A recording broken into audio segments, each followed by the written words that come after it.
Everybody just stay put for 1 month. This will make sense for a moment. I don't need law enforcement to babysit me. My neck has been fused together with titanium rods. I then requested that Kouri submit to an interview multiple times. All right, stop. And when you were doing that, there's no law enforcement there, correct? I don't need law enforcement to babysit me. Okay. Did you find evidence of him sexting with people other than Kouri? Did you track anybody else's car in this case? I want to say yes. Yes, I did. Your Honor, the state would next call Todd Gabler. Okay, let's do it. You folks okay to keep going? Very good. Brief point of privilege. Everybody just stay put for 1 month. This will make sense for a moment. Mr. Gabler, good afternoon. Good afternoon, Judge. Would you mind standing in front of Brittany? I do. Thank you. Sir, take your time and please watch your step. Thank you. All right, how's this? Sound great. Great. Mr. Bloodworth, please proceed. Sir, what is your name? My name is Todd Gabler, Gabler. You appear to be recovering from something. Yes. Would you mind just at a high level explaining? On January 13th, I underwent a 5-level PCLF. That's a posterior cervical laminectomy and fusion. My neck has been fused together with titanium rods. Sir, are you taking any medication today that would affect your testimony? I purposely did not take any pain medication today, so the clarity of my mind and my testimony to you today. I took Tylenol this morning. What, sir, is your occupation? I'm a licensed private investigator in the state of Utah.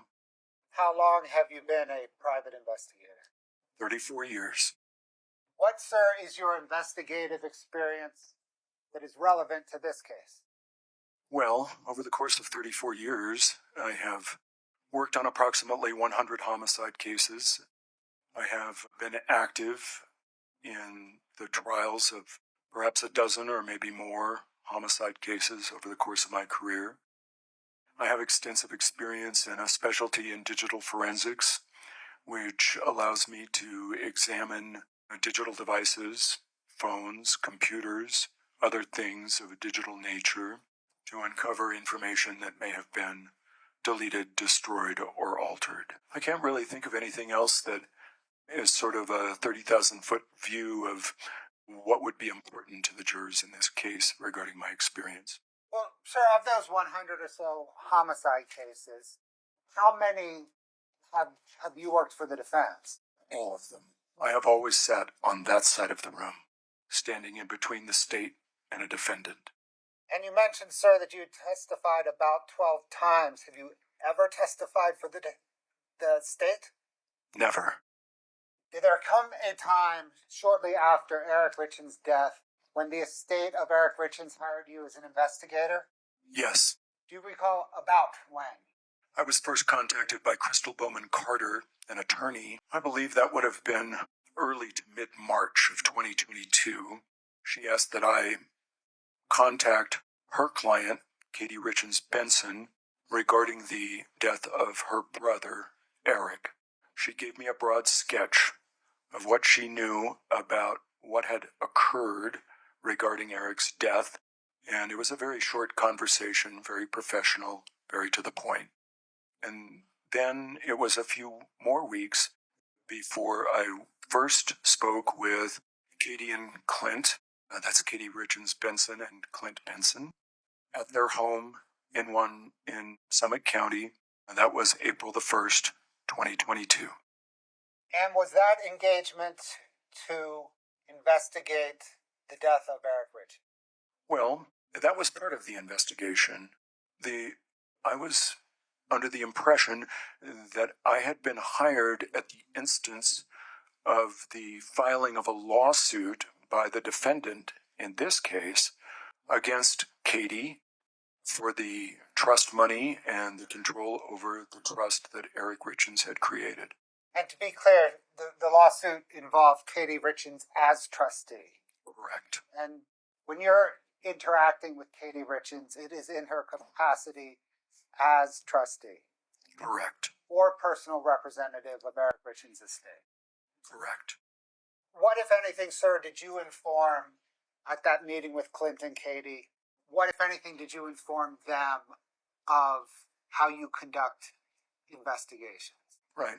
So I talked with him about some of the various facets of an investigation, how it would proceed. I've already talked to you about the qualifications that I have in digital forensics, and so I talked a little bit about that, about the need to get a hold of phones and computers and other things that would have evidence of either a wrongful death or some mismanagement of finances that was being alleged in the case.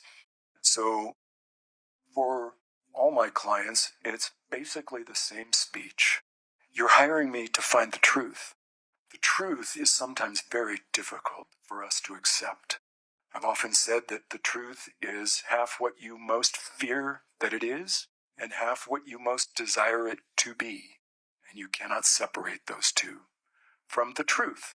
I told them that they would have to accept the truth about what happened to their brother, no matter what that truth was. If he took his own life, they would have to accept that. If someone was responsible for his death, they would also have to respect my investigation and accept that truth. They agreed.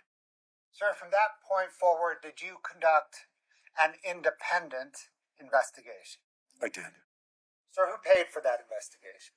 I was paid by Clint Benson, but my understanding is that the legal sort of line of authority for which I was engaged was for the estate and Katie Richins-Benson as the personal representative.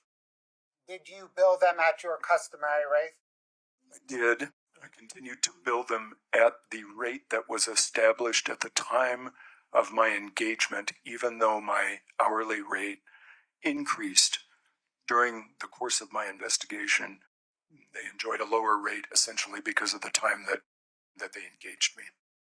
Did anyone else pay you for your investigation? No. Did anyone from the Summit County Sheriff's Office direct your investigation in any fashion? No. Did you conduct your investigation entirely independent of the Sheriff's Office? Yes. Did you provide information from your investigation to the Sheriff's Office? Yes, on many occasions. And before providing it, did you receive approval from your client? Yes, that is part of the standard operating procedure. It would be a crime for me to, under the Utah Private Investigators Regulation Act, to have any file materials go to anyone else but my client without my client's permission. So the standard course would be that I would discuss my findings with my client, and we would discuss handing that over to the sheriff's office. In every case, information that we thought important to the investigation was handed over, and there was no event, no occasion upon which we decided not to turn over something to the sheriff's office. Full disclosure. That was the rule. Sir, was that flow of information one way from you to the sheriff's office? Oh, yes, very much so. I initially tried to get the 911 audio call that the defendant in this case had made, and the sheriff's office denied my request under the Grandma law. I appealed to the county administrator for Summit County. She also denied my request. So, yeah, it's common for police agencies to be one-way streets. So it was not uncommon for your request for information to be denied? Correct. My investigation proceeded regardless of whether they were providing me any information or not. Did you have contact with the Summit County Attorney's Office before Kouri Richins' arrest? No. Did anyone from the Summit County Attorney's Office direct your investigation in any fashion? Never. Did you conduct your investigation independent of the County Attorney's Office? Yes. On June the 15th, 2023, after Kouri Richins' arrest, did you receive a subpoena from the County Attorney's Office for your investigative file and any forensic data that you had collected? I did. Did you provide that material to the county attorney's office in response to that subpoena? I did. I produced 2 hard drives. One contained what I call the logical and physical investigation file. That would be interviews, audio recordings, photographs, videos. That was a fairly large file. And then the second hard drive that I provided a few weeks later was all the computer forensics, the digital forensics, the examinations of the C&E computer, a clone of Eric's iPhone, and some other digital data. Did you begin your investigation with a hypothesis? Yes, a number of hypotheses appeared clear to me in this case. My investigations are hypothesis testing exercises. That's just a fancy way of talking about something that we all do every day. We look at a situation and we evaluate what that is. Is there evidence that supports our hypothesis that that is what it is? Well, if we're looking at a red light, our hypothesis may be that traffic should be stopped, and we look around for data to verify that hypothesis, that indeed there are cars that are stopped at that red light. In this case, it was clear to me that two hypotheses needed to be looked at. Number one, Eric took his own life as a matter of accidental overdose. Number two, Kouri Richins surreptitiously had Eric ingest a massive amount of fentanyl and killed him. So, as the case proceeds, and I see new data, I see phone data, I see computer data, I interview people, I look at documents or things or other devices. All of that data gets fed into one of those two hypotheses, both of those hypotheses. Does this confirm it? Does it deny it? Does this evidence make it more likely that this hypothesis is true or less likely that this hypothesis is true? Does this evidence preclude the possibility of one of the hypotheses being true? So that hypothesis testing continues throughout the investigation, and sometimes a permutation of the hypothesis comes along. We have to change the hypothesis just a little bit to allow some of the data to fit that hypothesis. Not large permutations in this case. Pretty straightforward. Two competing hypotheses. Sir, you just mentioned that in testing your hypotheses, you conducted some interviews. Yes. What, sir, is your process for conducting interviews? So my process is to always have a recording device active for any of my interviews whenever possible. This eliminates any possibility for me to be biased or unclear in my reporting of what was said during that interview. It also protects me in a liability scenario if someone were to allege that I had done something improper or had offered them material for their cooperation, anything like that. That would all be protection for me by recording that contact. So that is the primary objective of documenting an interview. Later on, when I record it, when I summarize that interview and in writing, because it's hard to get a lawyer to listen to an entire interview. There's some difficulty that they have with that, so they need a summary sheet about what the interview was about. And I type those up based upon the recording that I made, and I typed up those later, or I may have an agent type those for me from the recording, and then I'll review the report and sign off on it, and then it'll go into the file. So that would be my process with respect to an interview, all interviews. Approximately how many interviews did you conduct in this investigation? It depends upon your definition of an interview, I guess, but 45, probably, somewhere in that department. 40, I guess I could say 40 to 50 to be safe. And in those interviews, did you identify yourself? Oh, yes, always. There was no occasion in this case where I did not give people my true identity and who I represented. And did you record those interviews? Yes. I think there were a couple of occasions where I could not get a recorder fast enough. But other than those couple of occasions, they were all recorded. Who, for example, are some of the people that you interviewed? I interviewed friends and associates of Eric's. I interviewed friends and associates of Kouri's. I interviewed a number of people involved in Eric's business and personal life. I interviewed family members, both the Richins family, and I attempted to interview family members of Kouri's family, but was not successful in gaining their cooperation for an interview. So that was generally who I interviewed. And was the purpose to test your hypotheses? Well, yes. I'm interested in getting those interviews done from as many people as I possibly can from both sides of the camp so that I can get the largest possible data set to feed into that hypothesis testing scenario. Did you pass your interview recordings and written reports along to the sheriff's office? I did. Sir, as part of your hypothesis testing, did you analyze Kouri and Eric Richins' cell phone billing records? I did. How did you obtain the records? Eric and Kouri's cell phones were being paid by C&E Stonemasonry. They were Verizon accounts, and I obtained the billing records from C&E, from Allie Wright, with the authorization of Cody Wright. There were 2 productions of telephone records from C&E. The first one was for the period of January 2022 through May of 2022. The second production was May of 2022 through February of 2023. In that January of 2022 onward time period, what types of information were you looking for in the billing records?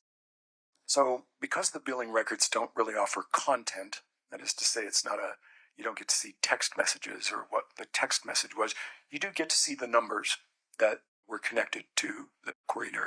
So we first of all decode that number to a name. We try and figure out who that is, and we fill in every instance where that number occurs with that name.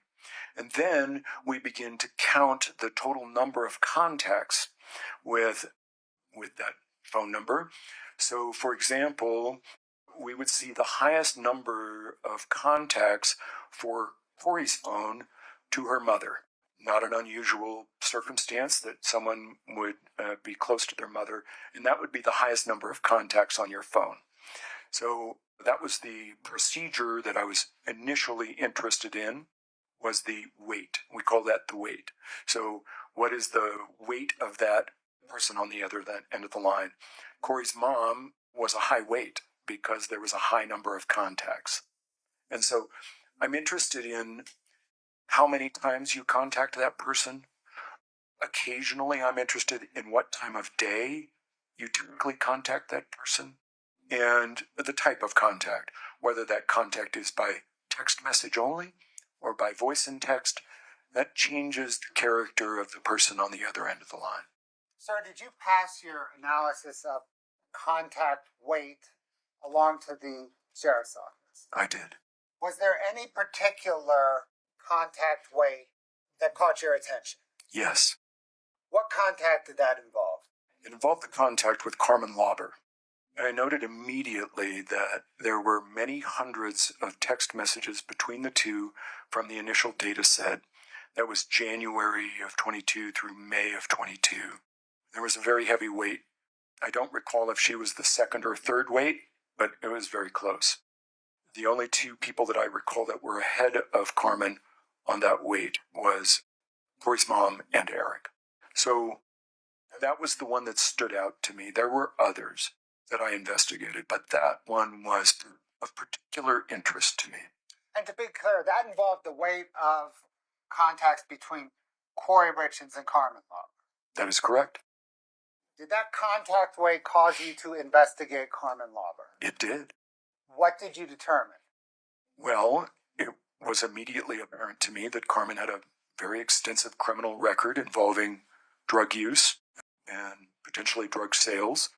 I noted that Carmen had a dirty urinalysis, meaning that she tested positive for prohibited drugs in her drug court around the time of Eric's death. I was very concerned about the high number of contacts and the criminal history for Carmen, and I alerted the sheriff's office about that.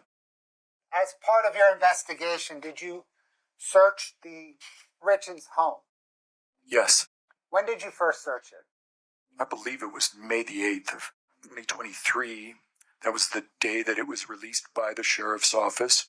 It was an estate asset. Kouri's lawyer, 2 of her lawyers from Ray Quinney Nebaker, had showed up as soon as the sheriff's office had departed, and I had arranged for security to stand watch at the house after the sheriff's office released that. So I engaged in a conversation with counsel who wanted access to the home, and it was eventually agreed that one of the lawyers would accompany me on an inventory of the property, all of the assets in the house, all of the items in the house and the detached garage. And so that lawyer stayed for a couple of hours and then left. I never saw them during my search of the property again. I continued to search the property for 4 or 5 days, and then that was the end of my contact with the house initially. And what was your process for searching and documenting your search of the Richins home? Right. So GoPro video, chest mounted typically, sometimes mounted on the head, and a backup audio recorder just in case something happens to the camera. At least I've got an audio recording of what I'm talking about, where I'm at, what I'm looking at, and that is the procedure for documenting those. There's also photographs that are taken. There are also, with respect to documents, I scanned with a scanner many thousands of pages of documents in this case from the detached garage office. So that was the general procedure for being at the house. There was at least one occasion that I can think of where I was called over to the house and I didn't have my camera with me. So my video camera. So I used the audio recorder and my camera on my cell phone to document things. I think that was in 2024. So with that being the only exception, that would be my process. And was Clint Benson present at the home whenever you searched the home? And I guess by present, I mean in the home, not necessarily leaning over your shoulder. That is not an easy question to answer because my focus was not on Clint Benson. My focus is on the things in front of me. I was never in that house without Clint Benson's authorization. I was never in that house without Clint Benson being on his way. So if he wasn't there when I got there, he was on his way there. And so he would join up later. It's possible during the May searches that Clint had left the house while I was documenting things in the house. I think that was particularly true of the detached garage office, where I was spending maybe 8 hours in a day just scanning documents, just feeding documents into a scanning device. So I think Clint was likely not there during that. He was generally there? He was generally there, I would say so, yes. And you were recording with your GoPro the whole time? Yes, with the exception I noted, yes. Did you ever remove, other than your recording equipment, cameras, audio, GoPro, all of that, did you ever bring anything into the home? No, I did not. Did you ever remove anything from the home? Yes, I did. What did you remove from the home? So, during my May searches of the house, and in particular in the detached garage office, I encountered a number of documents that had Ray Quinney and Nebeker letterhead on the top, and they were either communications between Kouri and her lawyers, or they were billing records from her lawyers. That would be improper for me to read or possess. It would be unethical.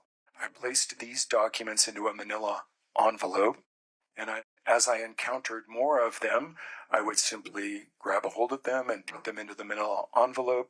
And at the end of my May search, I took that envelope to the office of Ray Quinney and Nebeker and handed it over. There were other things that I removed from the house, sort of the general category of the kids, the boys things. The boys had requested a few things. I believe Child Protective Services or someone at DCFS had requested that we get documents that pertain to the boys.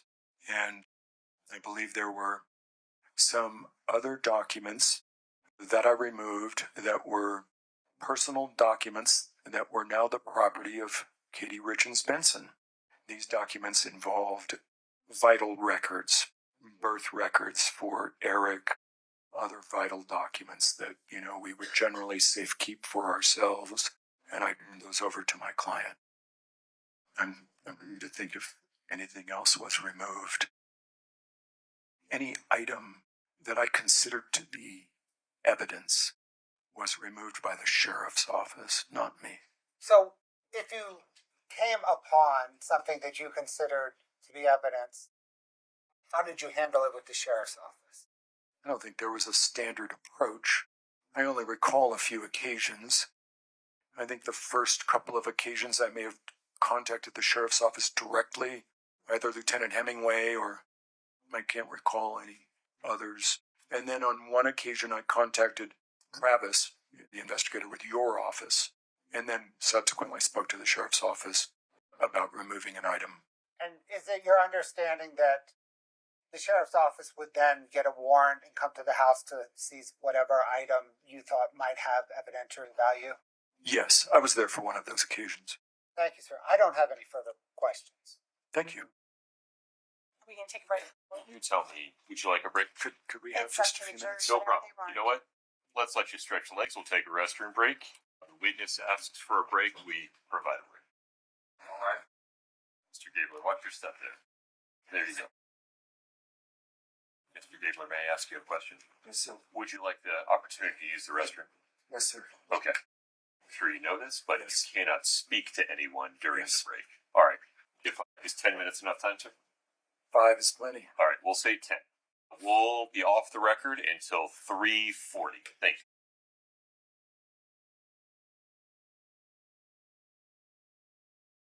You can stay seated. They will understand. I prefer to stand. Oh, all right. Very good, sir. We're ready for the jury. All right. Please have a seat. Thank you. Please have a seat. Thank you. All right, Mr. Gabler, you're still under oath, sir. Yes, sir. Ms. Please, Nestor, the court. please proceed. Good afternoon, sir. Good afternoon, Ms. Nestor. I don't believe you and I have ever met, but I am Kathy, and I'm Kathy Nestor, and I'm one of Ms. Richins' attorneys. So it's nice to meet you. So I want to just kind of start with a basic observation, but just to make it crystal clear. You are not law enforcement, correct? Correct. And you've never been law enforcement in your whole life, right?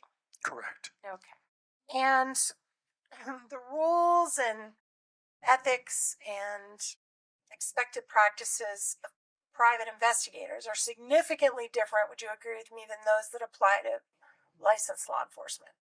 I don't know that I would agree with that in every circumstance. A private investigator, when he is hired by a lawyer, is bound to all the ethics that lawyer is bound to. Okay. So, But, for example, you don't have to go get a warrant to go look at a house. well, right, that's the state action distinction. Right. Yeah. Right. I'm not a state actor. Right. Never been a state actor. Right. I will never be a state actor. Right. Yeah. So if you want to go search a house for 6 straight days and look at thousands of documents, you don't need to get a judge to give you permission to do that, right? No, I got the permission of Kouri's lawyers who represented her to do that. And you also got the permission of Clint Benson, right? Yes. And in fact, Clint gave you a key, Yes. and you had that key to use at your discretion. Yes. And there were times when you would go to the house and Clint was not there and you would let yourself in, right? I believe that my testimony covered that, and that was that Clint was aware that I was there, and he was either on his way or there with me. But you agree with me, and you have videos, I believe, that back this up. That there were occasions where you would go to the house, Clint was not there, you'd use your key, and you'd go in. Yes. And there were occasions where you would be spending hours and hours and hours in the office, because I've Yes. watched all the videos, Yes.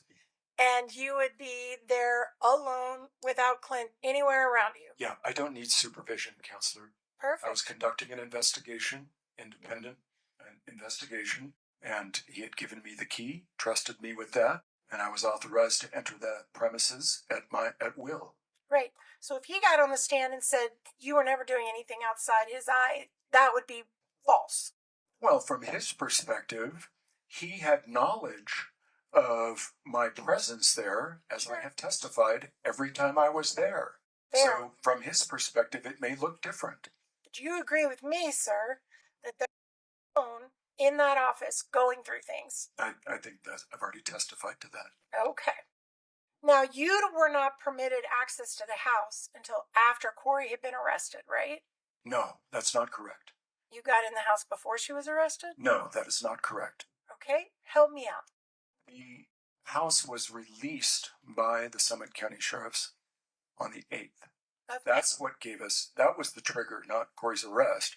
It was the end of their search that triggered our access to the house. Okay. The police were executing a warrant. Do you know when Kouri was arrested, sir? I don't recall the exact date or time. Would it surprise you to be the day before May 7th? Okay. All right. So, Objection, Your Honor, foundation on that. You re-asked the question, isn't it? sorry, would it surprise you if it was the same day, May 8th, that you got access to the house? It would not surprise me since I do not recall. Okay.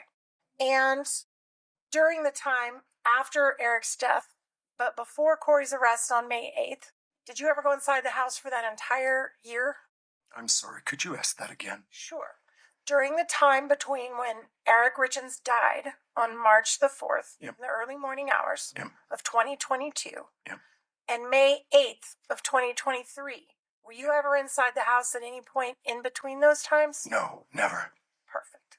So the first time you ever got into that house, over a year had expired since Eric had passed. Yes. Okay. And you mentioned the police had executed a search that day before they released it to you, right? Yes. And do you know how many times prior to that the police had searched that house? No. Okay.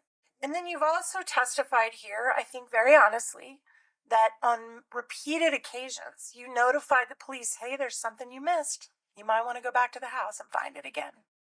I mean, I'm not going to adopt your characterization, but it is true that I called them back to that house when I discovered something that I thought was evidentiary. How many times? Oh, I don't know, 4 or 5. So on at least 4 to 5 occasions, Yeah. you found things the police had missed. Yeah, that's been my experience throughout my career. And you The told police never get everything, ever. Right. Well, It's not going to true argue. in every case I've ever handled. Sure, not going to argue with you on that one. Yeah, it's true. So they come back because you call them and say, hey, I found something, come back, here's where it is. Yep. And they know you're doing that. They know that you have full access to this house, right? I don't know what they know. I They- can't answer that. Well, you're calling them every time you find something. Well, what opinion they formed in their mind is not within my knowledge. Okay, fair. True, you called them every time you found something. That I thought was of evidentiary value in their investigation. Did any of them ever say, you know what, we're good, stop calling us?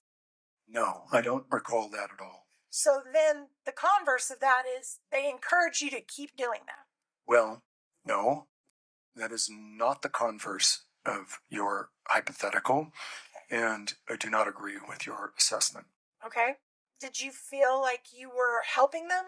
I was following the instructions of my client to turn over anything I thought was relevant to the criminal investigation. This is not my case. My case is in the civil court. Anything that we thought was of value to the criminal case, we turned it over. And the police were happy with that. I don't know if they were happy or sad or distraught. I have no idea as to their emotional condition. They sure never told you to stop. The police never directed me to do anything, and if they had told me to stop, I would have ignored them. Okay. So you could go in without a warrant, find something, call them, tell them to get a warrant, and they'd come get it. I think that's an oversimplification and a vilification. I had permission to enter those premises. I had every right to be there. I didn't need a warrant. I'm not a state actor. I have the permission of the property owner. So I don't agree with your characterization. When the cops would show up, did you point out what you were showing them? Were you usually there? No, I was there on one occasion when the police showed up. They executed warrants when I was not there. Okay. Yeah. So I only remember one occasion where I found an audio recorder in a dresser drawer that they then recovered by warrant. And you waited around and pointed it out to them. I did. Okay. Yeah, I never touched the device. Okay. So, yeah, I would have. I don't know if I pointed it out. I think what I did was, on that date, when I saw the recorder and recognized it for what it was, which is not easy, I just immediately withdrew. I left my audio recorder going until the police arrived. I don't recall pointing it out. I recall describing to them where it was. Okay. Thank you for that clarification. So then there was one occasion where you found something that was a letter purportedly written by Eric called the My Princess letter. Do you remember that? I remember a baby cakes letter. I don't know if I remember My Princess. Is that the same one? That's the one. Yes. You remember finding that letter? August the 9th of 2024 is when I took a photograph of that, but I found it on May the 10th of 2023 during my search of the residence. So, when you found this letter, at some point, did you move the location that you found it from? I don't recall ever moving the location. On the video, you will see me find the letter on May the 10th of 2023 when I am in the bedroom, and it is located in the bottom drawer of Eric's side of the bed, the bottom drawer of the vanity.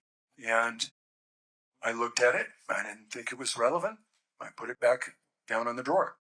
On August the 9th of 2024, when I photographed it on the bed, I do not recall if that letter was on the bed or whether I went and retrieved it from the vanity. But there is video. The August 9th, 2024 was the episode that I described that I was called over and I didn't have a video recorder. So I was recording by audio, and this is the same date that I recovered the audio recorder. So the letter was also photographed, and then later, I think it was taken by the police. I don't know, but... Let me stop you for just a minute. Okay. You left the letter on the master bed, correct? For the police to find. I left the letter on the master bed. I didn't know that the police were going to come for it. Okay. And they ultimately did, correct? Well, ultimately, I don't know because I wasn't present, so that's beyond my knowledge. Isn't it true that you moved other things around in that house often? No, that is not true. Did you move a computer that you located in the office? I don't recall moving a computer in the office, but I did not move it out of the office. Did you put it in your Tesla? If you are talking about the C&E computer, I did not find it in the office. That is not how that worked. Okay. So you found it where, sir? I found it in possession of my client who had been given it or taken it from Becky Lloyd. So my understanding of the pathway of the C&E computer that I examined was that it was picked up by Becky, who lives nearby and works for C&E. The C&E computer, she then went to get business files off of it. I talked with her about this. I filed an extensive report regarding my interview about the computer. And then before I could get up to Francis to get that computer, I lived at the time 250 miles south of Francis in Washington County. So it takes me a while to get up to Francis. Before I could get up to get that computer, I believed that my client had already secured it, and so I went and got it from her. So Becky got the computer from the house after Eric died, Yep. right? Correct. Then Becky gave it to Katie. Correct. And Katie gave it to you. Correct. And in all of that, no law enforcement ever put hands on it. Correct. Right. And at some point, you took it back up to the office to go through it? No. Right. Well, there's video of you going through that computer in the office. Well, I suppose that I may not have remembered that I went through a computer in that office, but the C&E computer was processed at a location in Midway, and I recall that there was what I want to say is an obvious missing hard drive location. I could see the outlines of a hard drive that had been in place in that computer. I became suspicious that the hard drive had been removed prior to me getting to that computer.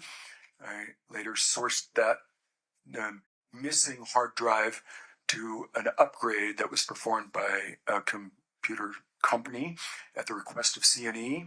The hard drive contents were transferred to a solid state drive, and I did locate that inside the computer. Okay. So can we play for the witness only clip TG10? We're going to play without sound, right? Yes, sir. No sounds necessary. Okay. I'm going to kind of wait till we get to the computer part. I'm sorry, that's the wrong one. Can we bring that one down? That's the next one. We want to go to the one right before that, which is 173. It's GXO 10073. Do you have that one? Okay. Excuse me, I'm having difficulty keeping my head up. Oh, no worries. Whatever you need, sir, to be comfortable. Take a minute. Yep, I'll go back to that. It's going to take her a minute to upload that, Your Honor. So we'll get to that. You don't recall putting electronics documents in your Tesla and driving away from the house? Oh, I remember that, yes. But that was not the C&E computer. Okay, what computer was that? I don't recall. I'd have to see the video. So That's why I make them. You removed a laptop from the office and put it in your Tesla and drove away with it? I don't recall that, no. I do not. Well, that would have been my... If there was a laptop in that office, it was mine.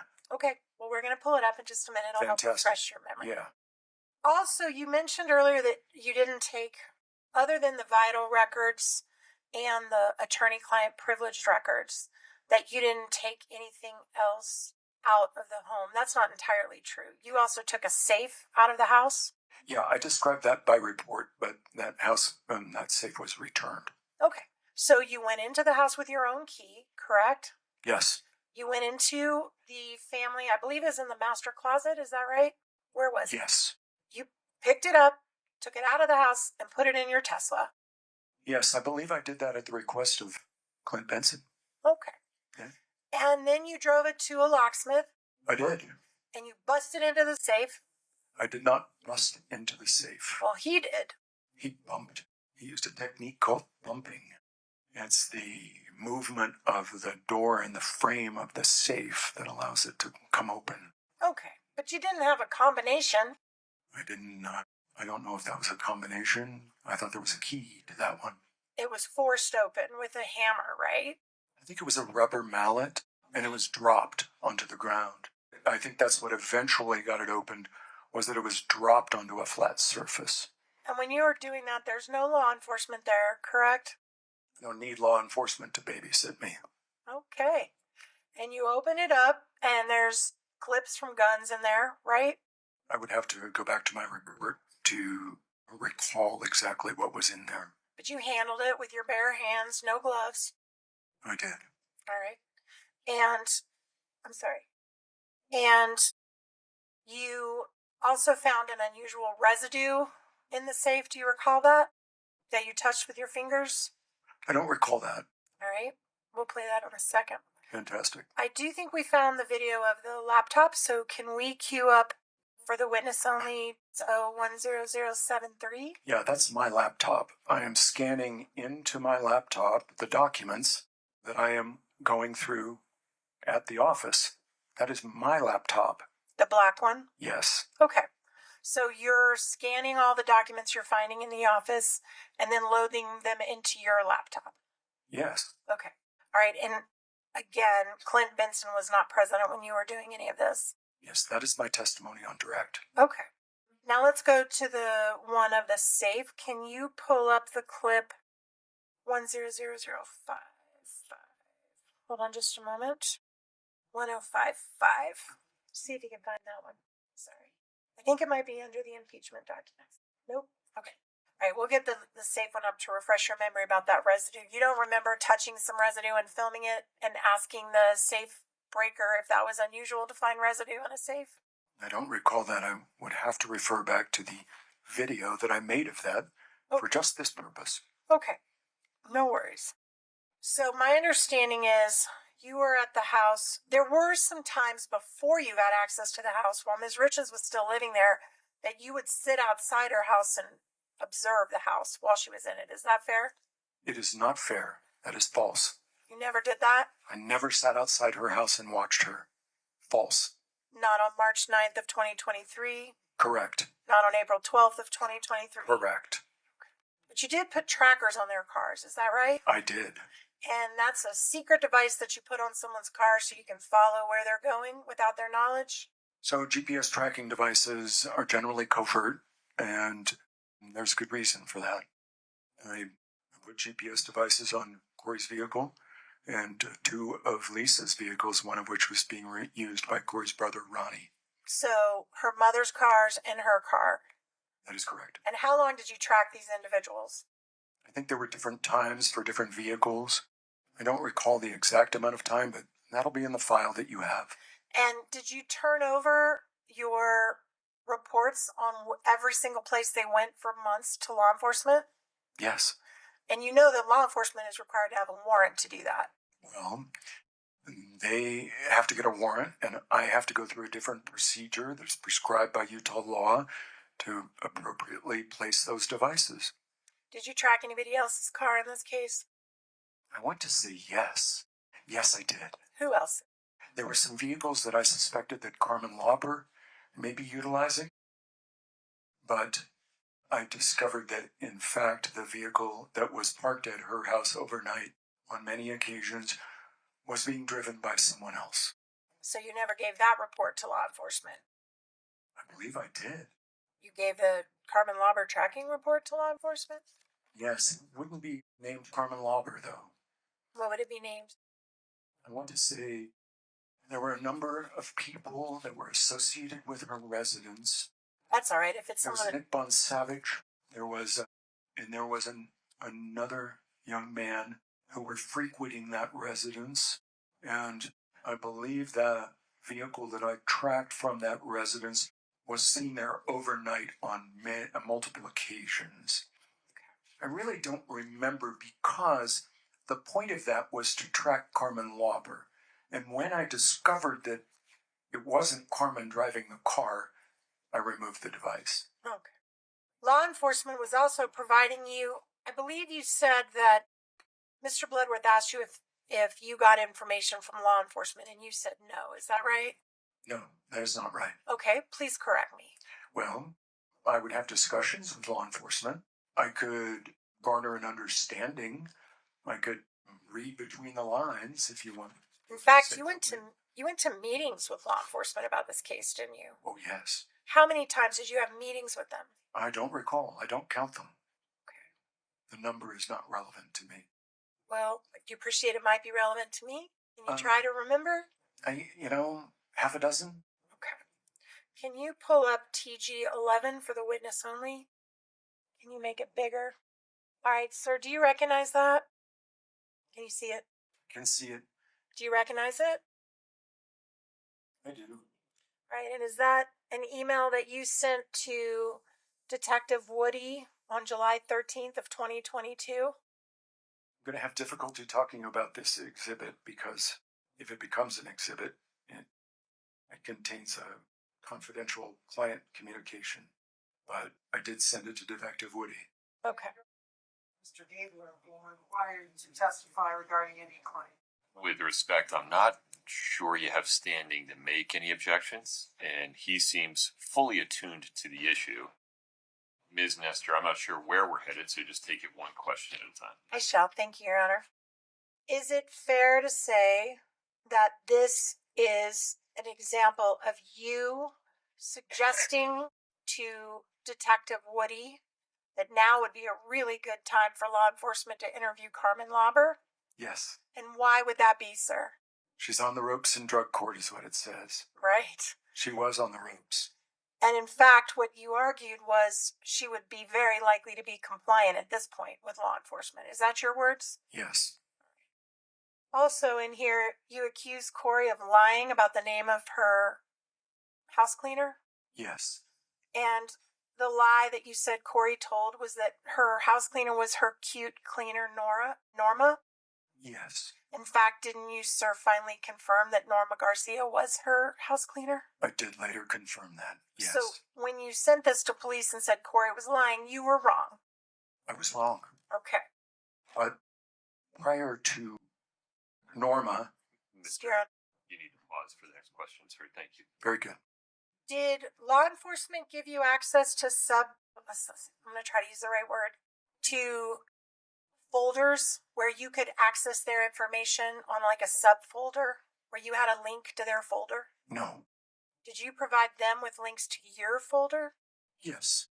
And one of the links you provided them involved a download of Eric's phone. Is that right? No. Okay.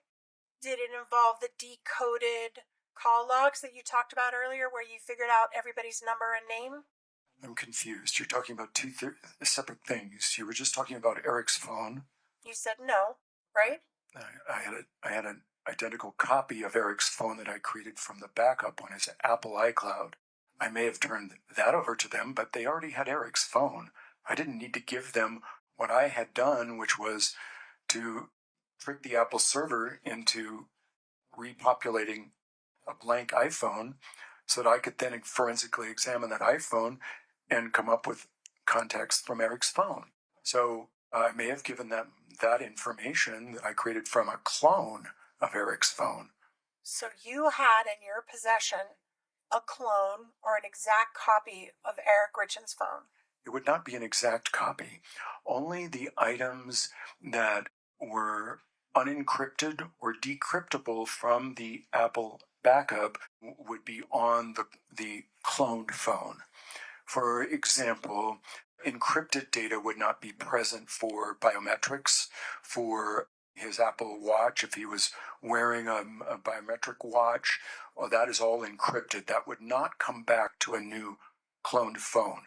But all of the text messaging, the web histories, the call histories, all of that stuff will be present on that clone. So you had access to all his texts? I don't believe I did. Why not? And this is maybe a stupid old lady question, but explain to me why you didn't have access to his texts if you downloaded everything off the cloud. You said all of his texts. Okay. I don't believe I ever got all of his texts. How far back did they go? I don't recall the date at this time. I would have to refer to the file material to know the exact date of the first event on the phone. So how much time did you spend reading through his texts? Well, I don't recall exactly. I could refer back to some records to come up with an answer for you. It would have been a number of hours. Hundreds of hours? No. Okay. I mean, in this case? Right. 936.3 hours. Is how many hours you billed total for the case? And what were you paid for that? I don't know. How much do you charge an hour? $125 an hour. However, that is not the only billing rate in this case. When I used computer forensic software and my expertise in that regard, the rate would be higher. $200 an hour, I think, was the discounted rate that I gave them. So I'm really bad at math. Please forgive me if I get this wrong. Yeah, well, we're both in the same place. We're talking about over $100,000 you made on this case. I would say so, yes. Okay. Now I want to go back to that phone and you reading his texts. Yes. As you were calling through your hypotheses, obviously one of the things you want to look at is the state of their marriage. Is that fair? I mean, it's significant, but it's not dispositive. It's important context, but it's not evidence of anything, really. I see a lot of bad marriages out there. In my career, I've handled many hundreds of divorce cases. So, people have problems. Did you review text messages between Eric and some of his friends? Yes. Did you review text messages between Eric and Bryce? Bryce Knutson? Yes. I don't recall specifically, but if they were there, I probably looked at them. Okay. Your Honor, can I have just a moment? When you reviewed Eric's texts, did you find evidence of him sexting with people other than Kouri? I don't recall that. I did investigate allegations of an affair with Eric. Okay, but that's not my question. My question is, do you recall seeing sexting, as the kids say, on Eric's phone with people other than Kouri? I don't really know what you mean by sexting. I don't know what the parameters of that are. And so my answer is no. Okay. Did you find any texts where Eric talked about having an open marriage with Kouri? I don't recall that. At some point, were you investigating cases that were being prosecuted in the Summit County area around the time that Eric died, where people were caught distributing fentanyl? Yes. Did you gather affidavits from cases where fentanyl was being sold in the Summit County area? Yes. And did you ever follow up on any of those investigations, or did you just stop by gathering the affidavits? Well, they were plugged into the hypothesis testing matrix. I considered them for their proximity being in Summit County and for them involving fentanyl. In each of those cases, I found no relationship to this case. Okay. I want to pull up TG2, Katie, just for this witness only. Sorry, I lied about the time. I'm going a little bit longer, Your Honor. I'm close to done. No problem. Sir, do you recognize that? I do. Is that what you were talking about with Mr. Bloodworth, which is the decoding where you looked at his call records and tried to figure out who he was calling? It is the record that I referred to when I was talking about it on direct. I agree with that. And Katie, could we go to the page for the date 2/14/2022 at 12:23 p.m.? All right, sir, we've blown up. Can I refresh your memory about what you determined a call that was made on December 14th? The date one more time. I'm sorry, February 14th. Thank you, Your Honor. At 12:25 p.m.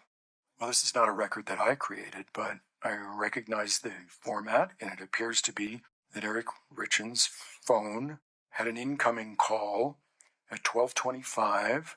Can you look at the call right above that one?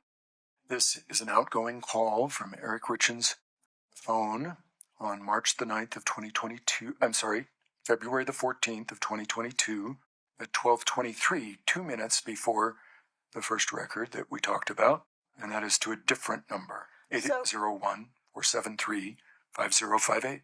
So as part of your investigation that you were doing on the mirror phone, you could at least identify a call that was made by Eric at 12:23 p.m. on February 14th, right? I'm confused. We're looking at an invoice record from a carrier, and Right. you're asking me about his phone. Those are two different things. Did this invoice come from his phone No, billing records? from his carrier, from Verizon. Right. That's not a record from his phone. That's a record from his carrier. Understand. Two different things. So according to the bill from his carrier, Yeah, he made a call at 12:23 p.m. on February 14th. correct. Okay. Objection. There's a 901 problem here. I'm done with it, Your Honor. Hold on. You got to approach for a moment, if you would.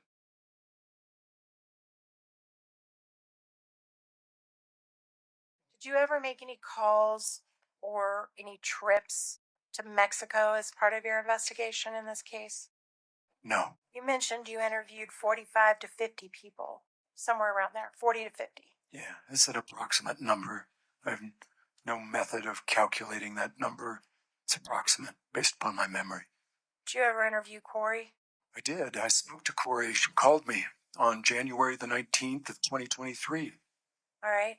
And she voluntarily spoke to you She called me. and talked to you voluntarily? She did, and I stopped her. I told her it would be inappropriate and unethical for me to continue the conversation outside the presence of her lawyer. I then texted her lawyer and had a phone call with her lawyer about the propriety of her client speaking without her presence. Okay. I then So- requested that Kouri submit to an interview multiple times. All right, stop. Okay? Don't reveal what anyone else said to you. Okay. The point is, Kouri called you to talk to you and tell you her side, right? I don't know what her intentions were. She seemed very angry that I had contacted one of her business associates. I believe that was the reason she called me on that date. And so you never to this day have sat down with Kouri and heard her version of what happened. No, despite my repeated requests. Okay. She called you.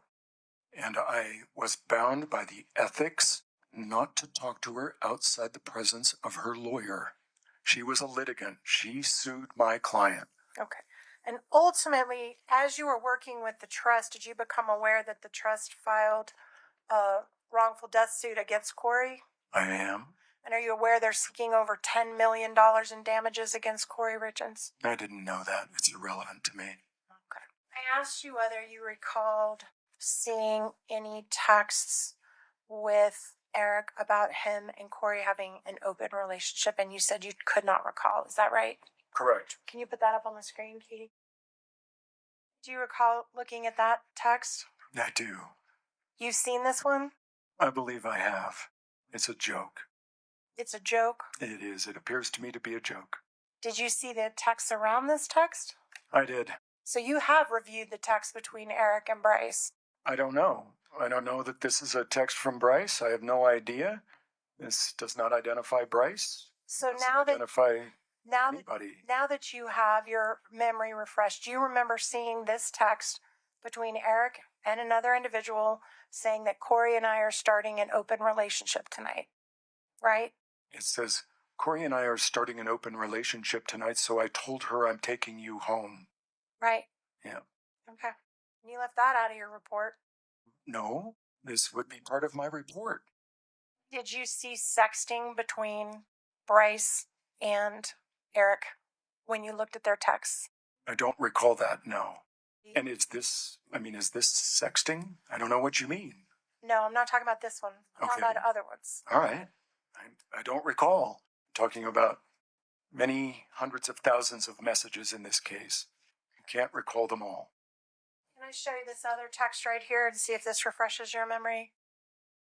Do you remember seeing a whole bunch of emails like this or texts like this between Eric and Bryce? Honestly, no, I don't remember. Like I say, there were hundreds of thousands of messages in this case. I don't remember even 1% of them. As I look at this, I mean, it just makes me laugh. It doesn't appear to be serious. So how many of these joke sextings did you review that Eric did? I don't understand this to be sexting. I think you're wrong about that. I resist your characterization. These are two friends joking with each other. That's what I'm reading here. And they did that all the time? I don't know. Hundreds of times? If I had the records, and then I could answer your question, but I don't remember all of these messages, and yeah, this is a joke. Did you review all of the texts between Bryce and Eric? I think at one time I would have gone through every single text message that was available to me on Eric's cloned phone. So, do I recall it? Well, I recall that it was a bit mind-numbing. There was a lot there. Nothing particularly stuck out in my mind or memory about those messages. Did they repeatedly talk about having sex acts together? I don't recall. Did they repeatedly talk about oral sex together? I don't recall. Did they talk about anal sex together? Also don't recall. But you read them all. I'm sure that I did. And it's all joking. Knowing what I know about Bryce and Eric, yeah, that's how I interpret it. So you do remember reading things of this nature and you interpreted it all as joking? No, as I sit here today, I interpret it that way. I would have interpreted it that way back at my original reading of it. That doesn't mean I recall it. It means I have an opinion about what I thought then. That's different. And what did you think then? They were joking? No. What I think now is that this was a joke. I do not have a recollection of this at the time that I first read it, but if I had a recollection of that time, I'm sure it would be the same as it is today. And if there were these tens of 20s of 50s of these types of emails, all of them would be jokes? Yeah. That's it. That's all I have here. Mr. Bloodworth, anything further from Mr. Gabler?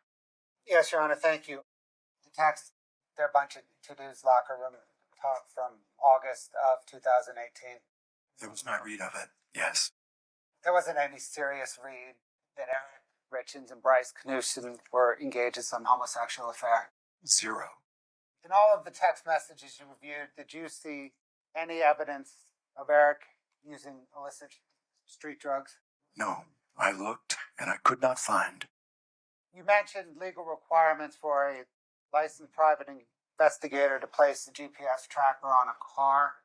What are those legal requirements? So the statute governing that was adopted a few years ago, It requires that before placing the device, a licensed private investigator must identify the person or persons that are driving that vehicle and potentially the owner of that vehicle, and that they submit a request to query the protected persons database in the state of Utah for any record of those persons that are subject to the GPS tracking. That is designed to keep us from tracking people who have protective orders or temporary restraining orders or other lawful processes that define them as a protected person. We cannot track you in that circumstance. We do not have independent access to that database. So we must ask an agency of the state for a yay or nay. Is this person in the protected persons database? We have to do that before we place a device. We have to be certain that we are not tracking a protected person. So I submitted those requests to the appropriate counties of the jurisdictions where I placed these devices. The Summit County Sheriff's Office initially declined my request under the statute. I insisted. I finally got them to comply. I did the same with the Wasatch County Sheriff's Office, and they complied with my request. Did you conduct your investigation entirely within the bounds of the law? I believe I did. Did you conduct your investigation entirely within the ethical bounds of private investigators and the attorneys you were working for in this case? I believe that I did. Thank you, sir. Ms. Nestor, anything further for Mr. Gabler? No, Your Honor. May we release this witness? Yes, sir. Yes, sir. Thank you for your time. Yes. Please step safely. You are free to go, sir. Thank you. Mr. Bloodworth, is this an appropriate time to recess for the day? It is, Your Honor. Ms. Nestor? Yes, Your Honor. Okay. Ladies and gentlemen, we'll be recessing for the evening. As always, please do not speak about the case. Please do not allow anyone to speak to you about it. Please do not watch, listen, or read anything about the case at all. Please do not do any research about the case. To allow me and the attorneys to talk about some legal issues that hopefully will keep us efficient during the presentation of testimony tomorrow, please be here ready to go at 9:30 tomorrow morning. Thank you for your patience. All right. Folks, have a seat. Ms. Nestor, Ms. Lewis, Mr. Ramos, in docket, if you would just make a note of this for me, docket 1555, docket 1555, the state sets forth its understanding of your objections or requests related to the portions of the O'Driscoll interview transcript that you believe should be included under Rule 106 or excluded under various reasons, and the state's understanding of your objections or requests for inclusions related to the jail calls. I understand that to be the last word from the parties. The state presents it as the last word from defense, but if you would take a look at that specifically this evening and come tomorrow morning ready to let me know if you are changing any of those positions. Yes, sir. Okay. Mr. Bloodworth, anything else in anticipation of that discussion? No, sir. 8:30 tomorrow morning? Yes, sir. Ms. Nestor, 8:30 tomorrow morning? Yes, Your Honor. Okay. I've reviewed each of those portions of the O'Driscoll transcript. I've reviewed each of the jail calls and recordings that are listed in 1555. I have notes regarding all of that. Anything else I need to be prepared for on those two issues from the state's perspective, Mr. Bloodworth? No, sir. Okay. All right. Ms. Nestor, anything else on the record today? No, sir. Very good. Thank you for your patience. We'll be in recess until 8:30 tomorrow morning.